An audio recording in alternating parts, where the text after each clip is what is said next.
Hey y'all, so I'm Derrick, and Hey. this is my lovely wife Kendra. Yes. We're the Lovely Birds. Uh-huh. So one thing we wanted to talk about today was connection, how we connect with each other. Okay, so I'll go first. I think one of the ways that we connect with each other is texting throughout the day. All day, every day. Yeah. So that's one way that we just kind of check in with each other. Mm-hmm. I think we ask each other like, just how's the day going? Or I say hi. Yeah, you do. Yes. And that's actually been something that's been through like our friendship as well. The high. Uh-huh. And yeah, I guess that's how our friendship actually started, was actually through texting. No, literally, like, Yeah. you were the first person I texted in the morning and the last person at night, and then it just started over again in the morning. Yeah. We got to know each other, of course, in person. Right. But I think we did a lot of texting. And back when I had a flip phone, and so I was like, your fingers were going, Yeah. And this when you had to press the button multiple times to get the letter, you know. That means you just really wanted to text me. You okay? But yeah, one of the ways I think that we definitely stay connected, at least throughout the day, is texting. And then checking in with each other during lunchtime. Oh my gosh, I look forward to our little lunch times. I know what time you go to lunch. I was looking at my little phone like, oh, he should be calling. If you don't call, I call within a few minutes, or text to see what you're doing. But yes, I literally look forward to talking to you during lunch. And then I've added my new little thing where I FaceTime you for like 2 minutes because I just want to see your face. Before I go back to work. I don't care. There's a difference between talking to you on the phone and seeing your face. I just want to see your beautiful face and just look at you, and then our little kiss that we do on the camera. Oh my, okay. No shame. I just love you, and it just brightens my day. It's like my midday. Like, okay, only 4 more hours, and you get to see him. So yeah, that's another way that we connect. Yeah, I love you too, babe. And I do look forward to the calls and being able to check in at lunchtime. It's nice. It's a nice check in through the day. Yeah. Especially especially when you're far apart, or you know, whatever people's jobs maybe, is just a nice opportunity to check in. And it's nice when like you remember when you'll be like, ooh, how was that meeting? So you're not only checking in just in general, but you've remembered that I said, like, I have a meeting that I know I'm about to, I'm gonna be irritated, or I just know something's gonna happen. And you check in like, ooh, how did the meeting go, or how's the training going? It's like it makes it like so genuine and specific. Like, one, you listen to me with what I said I had going on for the day, and two, you care enough to just check in on me and how I'm doing. So I appreciate that. It's just authentic, genuine, and I don't know, it just shows that you really care throughout your day. And then it makes me like, oh, he's thinking about me in this busy day. Yeah, and I think it's a way for us to kind of stay on track with each other as far as like what's going on in our daily lives outside of just our relationship, but work things, all other things. It's a way for us to be able to communicate. I think that's the big thing. Yeah. And then another way that we connect is definitely the date nights. Yeah. We try to be intentional about planning at least one date night a week. And I think that's definitely an opportunity for us to come together and just spend time together. And I like that you, I think it was you who suggested, like, go out one Friday, stay home one Friday, because I think it helps us to be, because I think there was a time when we were getting a little, like, movies and dinner movies all the time. And I think we realized, okay, let's like shake it up a little bit. It's becoming like a routine. And so you said maybe we'll get dinner and then like have a game night, or dinner and watch a movie at home that we want to watch, or just, I don't know, just we've done like the painting at home, just finding cool things, and then being intentional and connecting. But the way I want to say I love connecting is, so we have finally got our little schedule down, and we know we're going to be together. Usually Tuesday nights is now our night, because, we have the boys Mondays sometimes. So at least on Tuesday nights, we know we can like sit and watch our little show and eat dinner together, just little stuff like that, and being intentional and knowing that we can, we may separate while I'm cooking and you're working or whatever, but when it's dinner time, we can sit down together and enjoy our show. And then you clean the kitchen, and then you guys like that setup, by the way. I cook and then he includes kitchen. Thank God. I hate dishes. But and then we can just spend the rest of the night together. So that's another way we connect. Yeah. And I think it's been nice to be able to like get out with other people too. And I think it's us connecting with each other, but it's us connecting with other people too, which I think has been pretty cool. And kind of just like a breather into our relationship. It's nice because it's nice to have those conversations with other couples. It's nice to just hear the life that they've been through and how they've gone through and work through things. And it's just nice to laugh with other couples sometimes. And one of the greatest things is when you go out with a couple and you're bringing up something that you may have gone through and you're thinking like, oh, maybe this wasn't that bad, or I shouldn't have, brought this up. But then they've been through it too, and you're like, okay, I don't feel crazy. This isn't something small, or you know what I mean? Just kind of like, oh, okay, so this happens to a lot of other couples. It's just like it's affirming, that we all go through things, and for sure. For sure. And then another thing we wanted to talk about was connecting with each other even during the hard times. And what are some ways that we've connected with each other even during like difficult times? You know what is a difficult time? So, okay, COVID, when you were in the hospital for COVID was tough. But also another difficult time for me, I would say, is when we were long distance too. It just like hit my mind. Oh, yeah. The fact that I was in Indiana and you were here. And one way, and we can talk about COVID for sure, but I just thought about when we first started talking, like that was really hard. We hadn't seen each other, like off and on, like barely, but in those 2 years, then we finally decided to get together and we're in different states. And so one way we connected was at 10 o'clock every night. We talked on the phone, and that was to be able to carve aside that time and specifically say, this is us time. We had went through our whole day. Of course, we texted throughout the day, but knowing that we could end the night together. Chef's kiss, it's just something nice that I could depend on. I feel like we kept that all the way up until we got married. So that was a nice way to connect. Because you were in Indiana, I was in Michigan. I think we were on the same time zone, right? Same zone. I'm pretty sure. So I do remember that, because I even remember us at sometimes doing like we had like watched a movie at the same time, just trying to find different ways to like spend time together. To still connect. And it was challenging. It was definitely challenging. And then you used to didn't you send cards or something? Or I feel like, because I had them all. You sent cards because I had them at one point all on my bathroom mirror, so I could go back and read them. I think I have a picture of them. But just simple stuff like that. And I remember one time for you, I think when I came to visit you, I did something like, you left those kind bars. And so remember I took the kind bars and I put like those little notes for you on them. And I stuck them on your glove compartment because you were working that job where you were like driving everywhere. Little care packages. Just being intentional. But sorry, COVID. And that was a really, really, really hard time.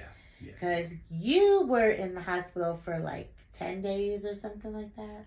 It was more than a week. I know that for sure. But we couldn't be together, obviously, because not like I can spend the night in the hospital. But that was treacherous. And lonely. So we had to find ways to connect there. Can you talk a little bit about like what was it like being apart? Devastating. It was heartbreaking. I literally, first of all, I was a little sick too because I had COVID too, so I was still recuperating on top of trying to go see you at the hospital. But I remember I intentionally, it was like I found my days just being like, what do you call it? Like such a routine, but like a robot.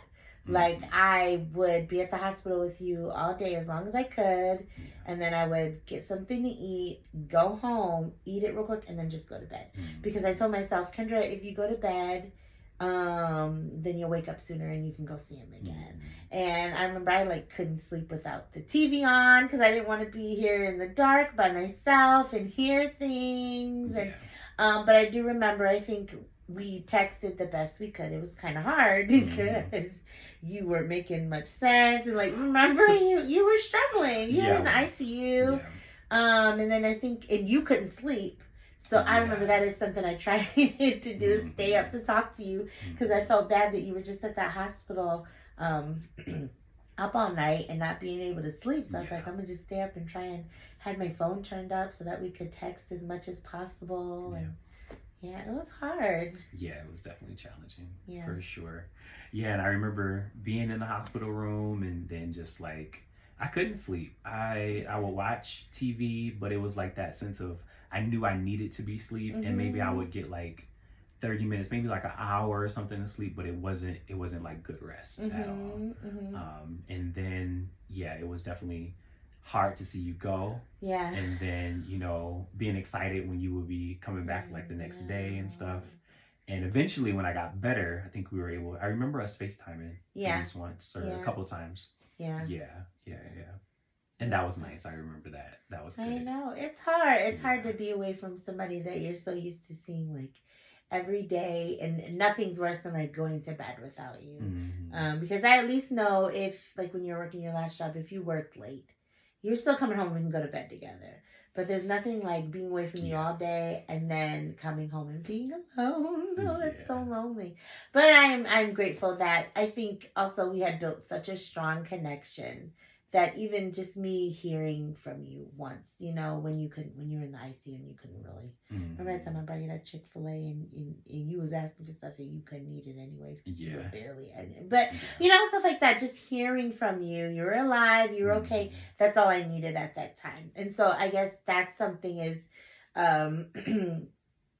connection, and it'll look different in different seasons. So I couldn't expect you to be texting me all day. You're in the hospital. Yeah. So I think you have to like adjust your expectations for what that connection is going to look like based on the situation. So for example, like when we have kids, I know that it's not going to always look the same. We're going to be busier. Our little Tuesday nights where we can sit and watch TV, like we might not have the ability to do that, but we'll have to find other ways. That's not an excuse. It's just a way for us to be a little bit more creative and find alternative ways to connect. Yeah, and we've had to be creative because I'm thinking the long distance when we were, together, when we were engaged, we had to be real creative about it for sure. Yeah.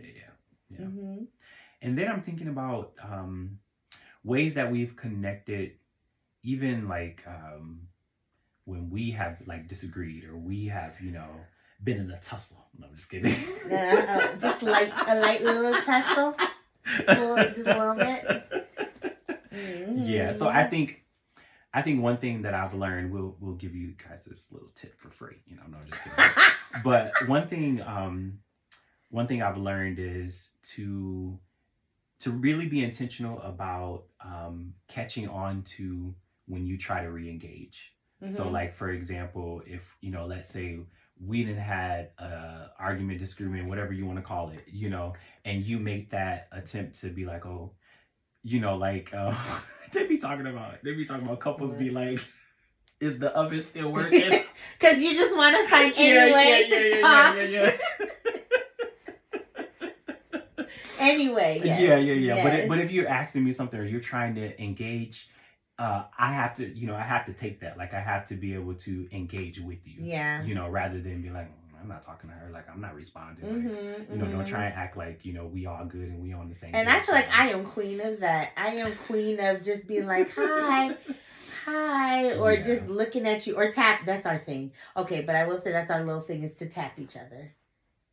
When we've been a little tussle, we're not, we don't tussle for real.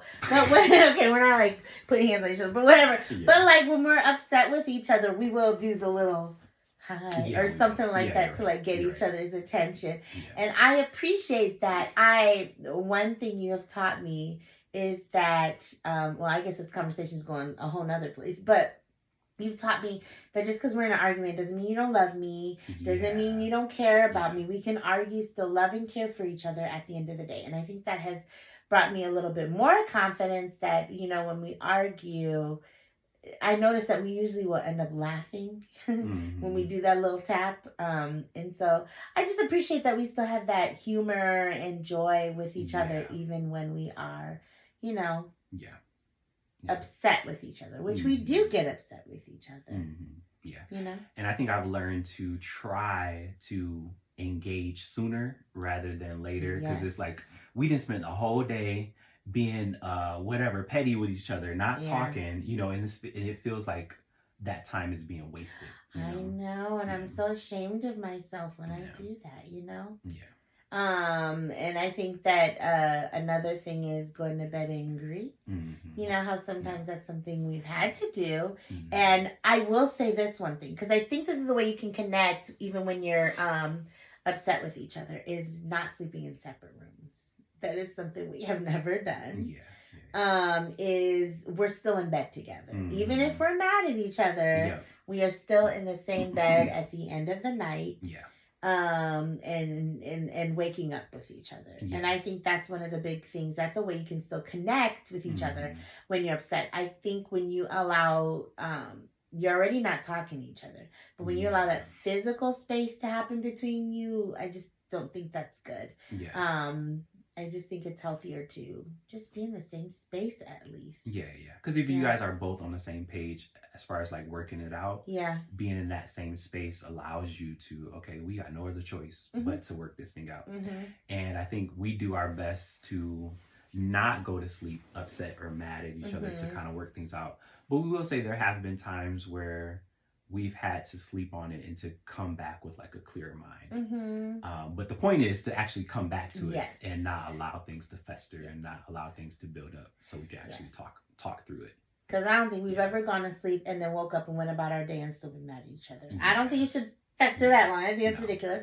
But because it's like, first of all, I know we've given tips before on like how to have difficult conversations, and I think that's an important thing to ask is if it's 11 o'clock at night, do we need to be trying to, and we'll ask each other, do you really want this conversation right now? So it's important to know your limits in your relationship. Like there's some conversations that having it at 11 and 12 o'clock at night, even though you don't want to go to bed mad, neither of you are in a clear space to have the conversation, ergo it's going to get worse. So be willing to say, okay, we're going to table this for tonight and we'll pick it up tomorrow. But you do need to be intentional, like you said, on waking your tail up to talk about it tomorrow, because you shouldn't be waking up still mad and storming off and going to work separate ways. Yeah. And I think it's important to schedule a time, a time to actually have the conversation too. Be intentional. Sometimes you really do have to be practical about, okay, can we agree to meet at this time to talk about these specific things so that you don't allow it to fester, to continue to go on, and you can rebuild that connection with each other. And I think making sure you reconcile enough to still be connected in the morning. So let's say you have a huge fight. And if you do have to get up to go to work early in the morning, you may not be able to have the full conversation. But you can at least have enough conversation that you may agree that last night you both responded poorly or something. Enough to reconcile, but maybe the problem is still there and you'll talk about it when you get home. The only thing I would caution you is just be very, not even like caution, but be aware of when you are mad at each other who you talk to. So just because you go off your separate ways for the day, that doesn't mean, well, I'm about to text my best friend or my cousin or whatever person and tell them, you want to know what he did last night, because you don't need somebody else entering in and putting things in your head before you've had that conversation, with them. But unless it's like a trusted, now you may have like a trusted, mature, like, mentor or a trusted couple that you guys feel comfortable talking to, that's different. But it's not, I feel like when you're still kind of in a little bit of a argument, it's not healthy to go to other people. That's perfect time to pray and put God first and go to God. Yeah. I'm thinking back to what you were saying about, you were talking about how when we have a disagreement, that doesn't mean that like I don't love you or something along those lines. Yeah, and I think what I've tried to be intentional about is still showing love to you, even when we're like in a disagreement or we're upset or we're hurt or we're mad, whatever the case may be. Still being willing to, because when we, get dinner, to get stuff out for you, still being willing to do the things that I would normally do, to show you that we may be in a disagreement or whatever, but that doesn't mean that the love stops. That doesn't mean that I stop loving you or I stop caring for you or doing things for you. Especially things that I would normally do, like I don't know, getting your door or carrying stuff, for you. Yeah. No, that's a good point. And I think we have to remind ourselves that you're accountable for how you treat your spouse when you're, or significant other, because you could be engaged, when you're upset with each other. That does not give you a pass to say anything you want to, do anything you want to them. You still have to be accountable. And still showing loving kindness towards that person, even if you don't want to. And it's kind of like you have to ask yourself, like, would I rather win the fight or would I rather win the relationship? And it's kind of like, my relationship is bigger than this fight. I want this man more than anything. So I'm going to, do what I need to do. But I think it also takes like a huge amount of humility too. Oh my goodness, to realize that you have to put your spouse first before yourself and let go of self. Yeah. I'm thinking something that Nana had said to us, and we were taught like to be really mindful of what we say because we can't take it back, And Nana used to be encouraging us, just my great grandmother. She would encourage us. She would just say, in your relationship, don't get into like name calling and like stuff like that, because those are things that you can't take it back. Even if I'm mad, I'm upset, the words are still there. What I said is still there. So being mindful of that as well. And having the humility to connect again, and to keep the connection, even when, I might be in a tizzy or whatever you want to call it. And thinking of it reminded me of like the love languages, right? That is not the time to like intentionally use your spouse's love language against them. So thinking about a person who words of affirmation, if you're sitting here calling them names, you're kind of doing the opposite of that word of affirmation for them. Or physical touch. Now, you don't have to be all up on each other when you're mad at each other. We get that. But that doesn't mean, like, you can't hold each other's hand or sit by each other. It's not like snatching your hand, like, don't touch. Different stuff like that. Just being aware of the way in which you typically show love, like you said, and not, like, turning that and using that against them to intentionally hurt. I don't know. You just have to be just kind to the best of your ability. And I think what we're talking about, it may seem, I think it's definitely foundational, because it's the thing, it's those little things that will continue to push us and to push, those in relationship to continue to go forward. To know that even if we are having a disagreement, that you have my back, that you still love, this love is still there, the care is still there, that we're still going to work this thing out together. I think it shows the time where unconditional love does exist in those times. And it further defines, and I think it's just an area that a lot of couples can grow. I think it's an area in which we've had to grow. Because there have been times where we may not have responded to each other in the best way, but you're able to like apologize and learn from it and say, I'm going to do better.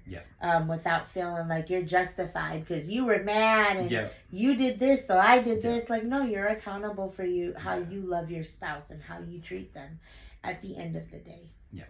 And even if I feel like I'm right, sometimes the repair is more important. Like I think you had mentioned before, the repair in the relationship is more important than my own pride of being right, or I feel like this, that. The us moving forward together is the most important part. So sometimes we do have to lay aside the pride and just our own feelings and our own stuff to be able to move forward together. I agree. And then realizing you can both be right and you can both be wrong. It's just two different perspectives. At the end of the day, you are two totally different people. It's totally possible. I'm tearing that totally word up, right? But it's possible for you both to be right and still move on. And it's possible that you could both agree to disagree. Yeah, you know, there are going to be some areas where you just maybe see things differently, but you can respect that in one another and still move forward. It's not about, you're not trying to like one up each other. You're not trying to be the best or the one who knows it all, because neither of you know it all. So, yeah. All right. Well, that's our conversation. It kind of took a little turn, but I had fun. Yeah, it was good. So we love you guys, and we'll see you later. Love y'all.